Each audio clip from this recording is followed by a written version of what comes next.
If all you do is stare at the computer, even a newbie could handle it. Just how incompetent of an employee are you?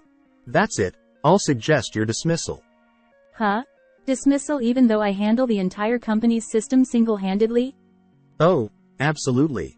Slacking off during remote work is grounds for dismissal. You thief of a salary. Disgusted, I couldn't care less anymore. Something snapped in my head after hearing all of this. Understood. I'll resign. And thus, the section chief would soon witness hell. My name is Nancy. I'm a single OL who has finally crossed into the 30s, amidst the vibrant world of office life. However, I'm a bit different from the average OL. I'm responsible for managing the company's systems all by myself. In other words, without me, the company's systems wouldn't function. The reason I got interested in computers in the first place was due to the influence of an anime I watched during reruns as a child. It featured a secret base hidden in a sandstorm with a large computer that controlled the world's peace, along with the protagonist and 3 sidekicks. I was captivated by that large computer with its blinking lights. I wanted a big computer like that too, and I thought about begging my parents for one, but I realized that it wouldn't fit in our 2DK apartment back then, given its size. In order to pursue my dreams, I enrolled in a computer vocational school after graduating from high school. Despite managing to graduate, landing a job at a major company with just a vocational school diploma was out of reach. After numerous visits, I finally secured a position at this company, which dealt with mid-sized clothing brands. Due to my background in computer studies, I was assigned to the system department. At that time, the system department comprised several engineers who had graduated from universities or vocational schools, responsible for managing and operating the systems.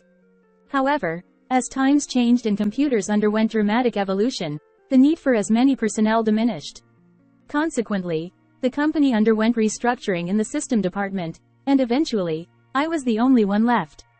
Eventually, the system department was dissolved, and I became a member of the General Affairs section in the General Affairs department. One day, the head of the General Affairs section decided to retire due to family reasons and take over the family business. The new head of the General Affairs section was Jason, who had been promoted from the sales section. He was in his early 50s and believed in hard work and perseverance as the keys to success. He had a habit of saying phrases like, "Back in my day," and "Young folks these days are," on various occasions. He seemed like a survivor of the passionate Japanese salaryman from the old days. Well, since the General Affairs department was a safe and stable division, I didn't expect any major issues. Plus, my job involved system management, so a field that the new head, with his limited computer knowledge, wouldn't interfere with. So, I felt reassured. However, that was too naive. When I greeted him, the section chief, Jason, muttered, "Can a woman handle this job alone?" I retorted inwardly. Don't underestimate me just because I'm a woman. Of course, I kept that to myself. In our company, due to the emergency declaration caused by the virus, a remote work system was implemented to enable work from home. However, since the general affairs tasks are somewhat inconvenient to handle remotely, it was decided that one person must come to the office on rotation. Despite that, unrelated to this, I was assigned to come to the office separately from other employees for system-related tasks once a week. One day, my scheduled office day coincided with the section chief's. I was in the machine room, checking the system's status while looking at the monitor screen. So this is a computer. Surprisingly small, isn't it? I heard a voice from behind. Oh, good morning, Mr. Jason. Good morning. But this room is so cold, isn't it? Isn't the air conditioning too strong? You're the only one here, right? The air conditioning in this room isn't for humans, it's for these machines. Computers have many heat-generating components, so they need constant cooling to prevent overheating.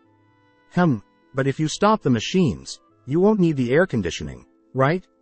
That's true, but the machines here operate 24/7, 365 days a year, so it's not that simple. Isn't that wasteful? Nobody's using them at night, right? His words irritated me. It's not wasteful, it's necessary. Electricity bills are high nowadays. At least try to cooperate with energy saving by raising the set temperature or something. But that's not feasible. Besides, the air conditioner here is old, so it needs to run at full capacity to be effective. I'll do my best to address that. It's unsettling how the section chief's outdated thinking is affecting things here. Gradually, a sense of unease started to grow within me. After Jason became the section chief, it was decided to conduct individual interviews at his behest. He expressed a desire to speak with each of us individually, which, of course, would also be part of our performance evaluations. Since the interviews were conducted using a video conferencing system, I made sure to dress appropriately from the waist up, but I remained in my sweatpants below the camera view. I also applied a bit of makeup. Alright, this should be fine, I thought as the time for the interview arrived and the section chief appeared on the screen. Good morning, Chief, I greeted. Ah, good morning. I feel relieved to see you dressed properly. There are idiots who try to do interviews in their pajamas or sweatpants sometimes. I intend to lower the evaluations of those types, the chief remarked. Oh, I should have hidden my lower half. Now then, you work remotely more than other employees, but are you really getting your work done? I've just taken up this position, so I don't know about your performance, the chief inquired. Well, yes. My work is mostly computer-based, so remote work isn't an issue for me. During remote work, I monitor systems, schedule tasks, manage equipment, and provide assistance to colleagues as needed, I explained. I see. I'm not doubting you, but are you really doing your job properly? Do you have any tangible results? The chief pressed. Yes. You're definitely suspicious. When it comes to the results of my work, it would mean that the company's systems are functioning properly, I responded. The chief nodded thoughtfully. I see. However, from my perspective, and forgive me for being blunt, I don't think your job is that important. He smirked and continued. Actually, the current tasks could be handled by a female employee alone. I mean no offense, but I don't see the need for dedicated personnel. He's been saying, I mean no offense, over and over, but he's truly offensive. Besides, gender has nothing to do with system management. Wait a minute. Are you saying I have no value? I interjected. Well, based on my judgment, it's hard to say otherwise, the chief replied. I take pride in doing work that matches my salary, even during remote work, I insisted. Work always yields results, right? The chief remarked. Exactly. So, ensuring the systems operate smoothly is like the result of my work, I explained. The proper functioning of computers is expected. Why is maintenance always necessary? Even cars only need inspection every 2 years, right?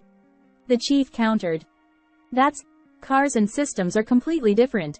Don't you understand the importance of system management? I couldn't help but stand up in excitement. Impressive words, but they lack conviction when you're dressed in those sweatpants. Oops. He saw my lower half. If you're so confident, try documenting your job. If you can do that, I'll consider it as tangible results. Understood. I'll create an excellent manual covering all aspects of the company's systems. Oh, it doesn't have to be complicated. Just outline the procedures. That way, anyone can do your job. Wait, does that mean I'm not needed? I inadvertently found myself at a loss for words, and the chief seemed to interpret it as agreement. All right, then that settles it. I'll leave it to you. And with a click, the screen went blank. Phew, that was exhausting. I sighed, feeling defeated. That night, I was drinking whiskey alone, nibbling on my favorite crackers. It was quite a modest drinking party. Sigh. Only sighs escaped me. At that moment, drawn by the smell of crackers, my loyal 3 servants approached. I gave them commands. Lopros, take to the sky. Meow. Poseidon, head to the sea. Meow. Rotom, transform. Meow. You guys are good at responding, huh? How about saving your master from danger? While petting my servants who were enjoying their share of crackers as a reward, I pondered my future. Well, que sera sera. As the old saying goes, life has its ups and downs. I gulped down the remaining whiskey.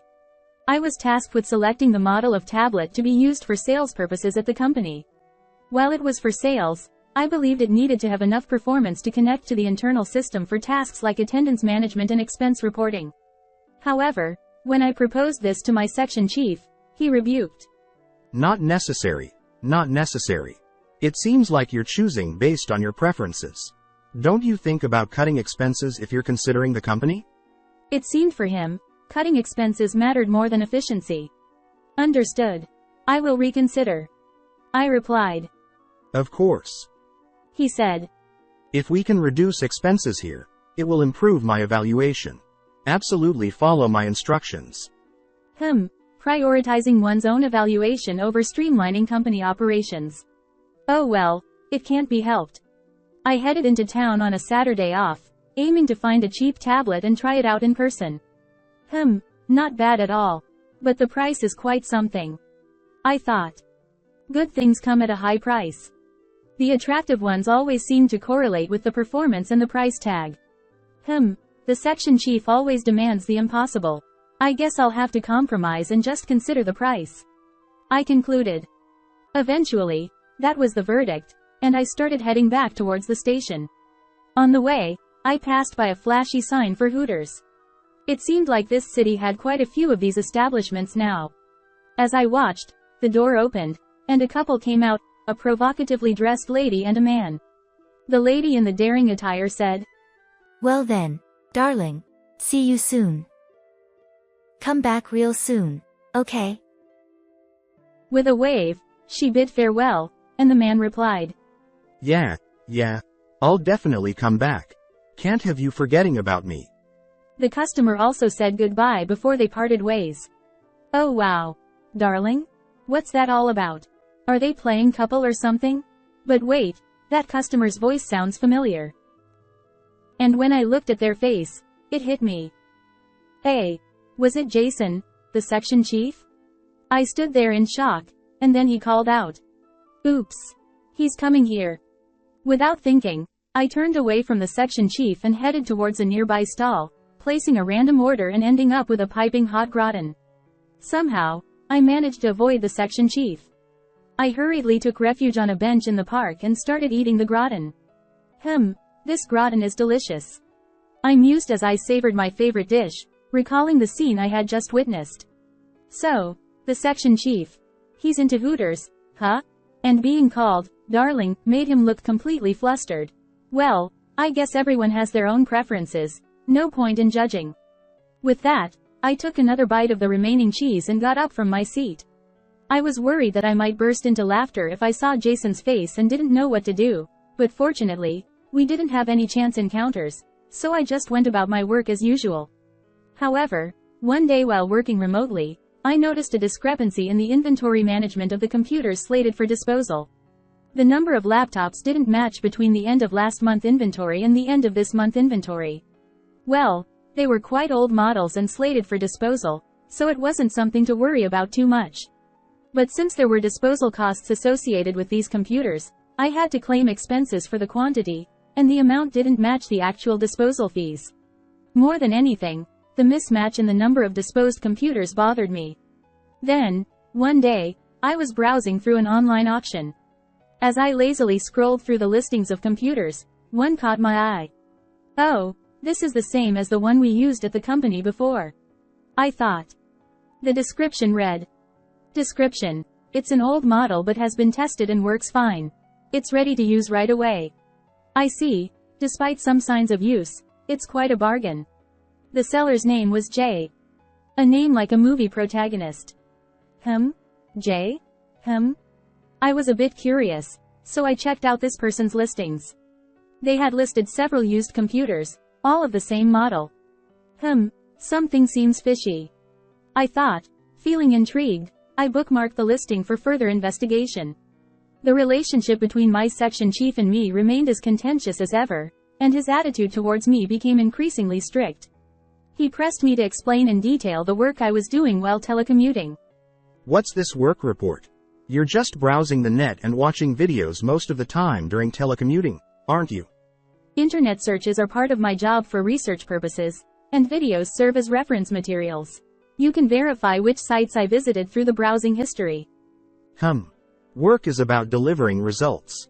That's what counts as achievements and leads to evaluation. Without any tangible results, it means you're not working, not worthy of evaluation. Well, my job is to ensure the smooth operation of the system. I've explained this multiple times, haven't I? So, if the system runs smoothly, you're not working, right? Huh, how do you come to that conclusion? This section chief simply doesn't understand my job. Telecommuting is just an excuse to slack off beyond my supervision. What exactly do you do while telecommuting? I'm responsible for managing the company's systems, maintaining them, and handling any issues. HMPH, even a rookie can stare at a computer. Really, how incompetent can an employee be?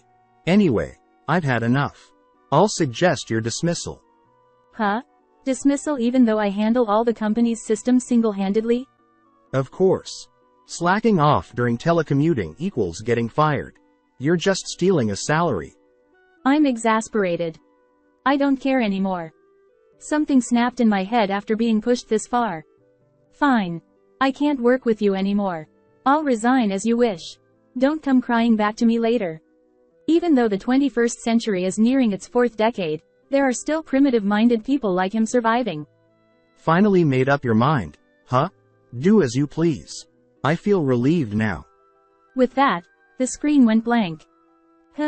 He should learn the struggles of system management. I couldn't contain my anger and impulsively threw the cat's toy I had nearby. Feeling exhausted, I brewed some coffee and returned to my computer, only to receive a call from the department head during a video conference. Oh, yes. This is Nancy. Sorry to disturb you while you're busy. Is it okay to talk now? Yes, it's fine. What can I help you with? So, I was just talking with Jason, the section chief. He mentioned that you're considering leaving the company, and I wanted to have a chat about it. It's about the earlier conversation. The department head must be struggling with Jason too. I may be old-fashioned as well, but I believe I understand the company's systems and your job managing them. However, he insists he can't comprehend your work, and accuses you of slacking off during telecommuting. It's quite troublesome. It's not a laughing matter. But I've reached my limit. Being called a slacker and a salary thief, I just can't continue working like this. Well, try to calm down a bit. I'm also troubled by this. I intend to address this issue seriously. No, I've already decided to resign. Well, could you just calm down and listen to what I have to say? It's too late for that. My decision is final. With my anger evident, the department head smiled wryly. Actually, I have something in mind. Will you hear me out? Come to think of it, I have something to report too. Is it about Jason, the section chief? As expected. You're quite perceptive. Figured you'd know. The department head and I shared a knowing smile through the screen. He's been my superior since I joined the systems department, and despite the age gap, we get along well. After sorting things out with the department head, I agreed to come into the office on the last day of the month. Alright then. You'll come into the office as planned on your last day? Yes, Jason is scheduled to be in the office that day too. And so came the last day of the month. When the section chief spotted me at the office, he approached with a smirk. Make sure your desk is tidy. A departing bird should leave no trace, you know. Yes, understood. Good morning. It's good that you two are here together. Oh, good morning, sir. The department head winked at me as I greeted him. He seems quite cheerful. Jason, you've probably known already, but Nancy is leaving the company. It's regrettable for the company, but her decision is firm. Yes, indeed. Since she wants to leave, there's nothing we can do. The section chief nodded along with the department head, rubbing his hands together. Now, it's unfortunate that Nancy is leaving, but I'm thinking of making some organizational changes. The section chief tilted his head at the department head's words. Organizational changes? Isn't it a bit too much for Nancy's resignation? You think so? This matter is quite significant. With that, the department head began to read from the document he held. Starting next month, we'll establish a systems department within the General Affairs Department. We're planning to assign new recruits as members under the head of this department. A new recruit as the head? But a systems department is unnecessary. They'll just slack off and steal salaries anyway. No.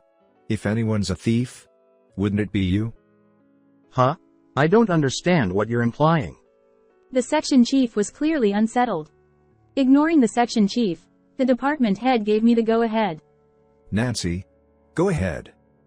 Yes, sir. Well then, section chief, did you know that recently, some computers slated for disposal have gone missing? I didn't know anything about that. Since disposing of electronic equipment like computers incurs disposal costs, you properly billed the expenses to the department, right? Yeah. I should have taken care of that already. Well, the quantity I billed for and the actual quantity disposed of don't match. So what's the big deal? That means only a fewer number of computers have been disposed of than the amount allocated by the company. I find this suspicious. That's, a mistake on the computer's part. It's not a reliable system, so it's bound to have errors like that. Oh, really? Well, I happen to be the one who designed that unreliable system. The department head responded with a smirk. The section chief froze with his mouth agape. Nancy, please continue. The department head instructed. Yes. So, the discrepancy amounts to about $2,000. This amount seems to be missing. Additionally, regarding the missing computers, I found out that the same models have been listed on an online auction site. So, I purchased one to investigate.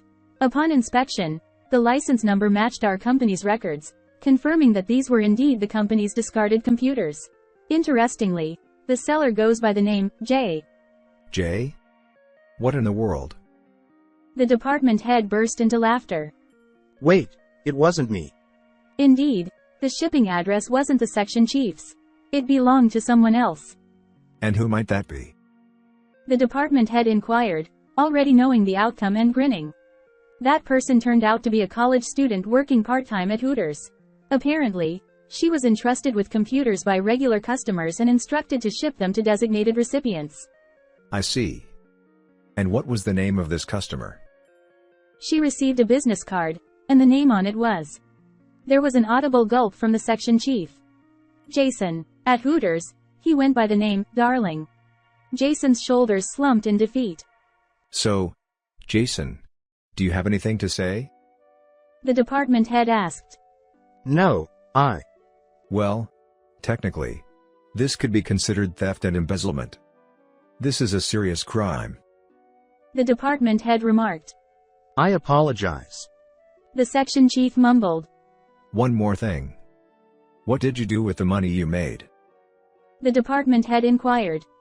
Well, The section chief faltered, so I answered in his place. It seems he spent it on his favorite girl at Hooters. The college student mentioned earlier was his favorite, and he was quite fond of her. grr. It was all over for him. Now, Jason, are you willing to admit to your wrongdoing? The department head asked. Yes, I'm sorry. Well, if I wanted, I could report this to the police. But considering the company's reputation and if you can compensate for the damages, I might let it slide. The department head said. Yes, of course. Please, have mercy. The section chief pleaded. In that case, we'll demote you from your position as section chief and reduce your salary for about 6 months.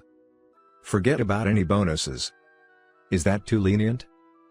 The department head gestured towards me, and I shrugged and nodded slightly. As a result of this incident, Jason was demoted from section chief to a regular employee and faced a 6-month pay cut. The next day, I went to the office as instructed and headed to the department head's office. There, I received my appointment letter. System Division Chief Nancy. Yes. I had intended to resign at the end of last month, but thanks to the department head's arrangement, I underwent a transfer instead of resignation. In other words, I was promoted from a general employee in the General Affairs Department to the newly established System Division Chief. Well, Nancy, I'm counting on you as the chief. Even though you call me chief, it doesn't quite feel real. It's just me, after all. No. Since it's the System Division, you'll have subordinates. They should be arriving soon.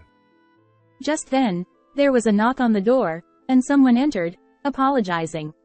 Section Chief Jason. I mean, Mr. Jason. What? Nancy, what are you doing here? Hey. Hey. You shouldn't speak to your superior like that. Huh? The department head smirked and explained. Nancy resigned yesterday, but as of today, she has been appointed as the new chief of the system division. And you'll be reporting to her. Huh? Huh? Reluctantly, I found myself in sync with Mr. Jason. What the hell is this? Mr. Jason's scream echoed in the office. Well, I said Nancy would be the new chief of the newly established system division. And you'd be her subordinate. Sir, are you serious? Mr. Jason was my boss until last month. Exactly. I'll strongly protest against such malicious personnel decisions. I see. Well, in that case, there's no other choice. If Jason feels like he has no place in this company anymore, then that's fine, I suppose. With a flushed face, Mr. Jason said. I have my pride too. I can't accept such personnel decisions. I decline this company's offer. It's a shame. Even though we let you stay in the company out of kindness. All right. I understand. I'll agree with your opinion. That's fine. That's fine. Excuse me then. With a rough sound of the door, Mr. Jason left. And Mr. Jason left the company. As a result of this incident, he ended up being dismissed. Now, Mr. Jason won't be able to go to his beloved Hooters anymore. Well, finding a new job should be the top priority, but at his age, it might not be so easy, right? I don't care, though. I've heard rumors that he blew through his savings and his wife found out. Maybe his personal life is in trouble too? I don't care, though. I became the chief of the system division, and while the nature of my work hasn't changed much, the process for applications now goes directly to the department head, making my job a bit easier. By the way, it seems the General Affairs Division Chief is also held by the department head. Today, I was at the office on a day off for machine maintenance. Now that I'm the chief, I sat in a slightly elevated chair, checking the progress of the maintenance. Come to think of it, I haven't been back home for a while. Maybe it's time for a visit to show filial piety. As I pondered this, I realized I was drifting off. No, I need to focus on work. I turned back to the monitor and started checking the numbers. I do love computers, after all. As the fulfilling days returned, I couldn't help but feel a sense of happiness.